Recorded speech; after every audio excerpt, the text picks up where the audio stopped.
വധശ്രമ കേസിൽ ജാമ്യത്തിലിറങ്ങി മുങ്ങിയ ദമ്പതികൾ 7 വർഷത്തിനു ശേഷം മാന്നാർ പോലീസിന്റെ പിടിയിലായി. തിരുവനന്തപുരം സ്വദേശിനിയായ യുവതിയെ വധിക്കാൻ ശ്രമിച്ച കേസിലാണ് പ്രതികൾ പിടിയിലായത്.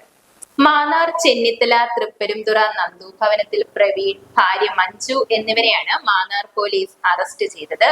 2018 തിരുവനന്തപുരം സ്വദേശിനിയായ യുവതിയെ വിവാഹം കഴിക്കാമെന്ന് വിശ്വസിപ്പിച്ച് 1,30,000 രൂപ തട്ടിയെടുക്കുകയും തുടർന്ന് മാന്നാറിൽ എത്തിച്ച യുവതിയെ പ്രവീണും മഞ്ജുവും ചേർന്ന് ചെന്നിത്തല വലിയ പെരുമ്പുഴ പാലത്തിൽ നിന്നും നദിയിലേക്ക് തള്ളിയിട്ട് കൊലപ്പെടുത്താൻ ശ്രമിക്കുകയുമായിരുന്നു. ഈ കേസുമായി ബന്ധപ്പെട്ട് മാന്നാർ പോലീസ് കസ്റ്റഡിയിലെടുത്ത് റിമാൻഡിലായിരുന്ന പ്രതികൾ ജാമ്യത്തിൽ ഇറങ്ങിയ ശേഷം ഒളിവിൽ പോവുകയായിരുന്നു. ജാമ്യത്തിലിറങ്ങി മുങ്ങിയതിനു ശേഷം പ്രവീണിനെതിരെ തിരുവനന്തപുരം തമ്പാനൂർ സ്റ്റേഷൻ പരിധിയിൽ മോഷണം, കഞ്ചാവ് വിൽപ്പന, അടിപിടി തുടങ്ങിയ കേസുകളും രജിസ്റ്റർ ചെയ്തിട്ടുണ്ട്.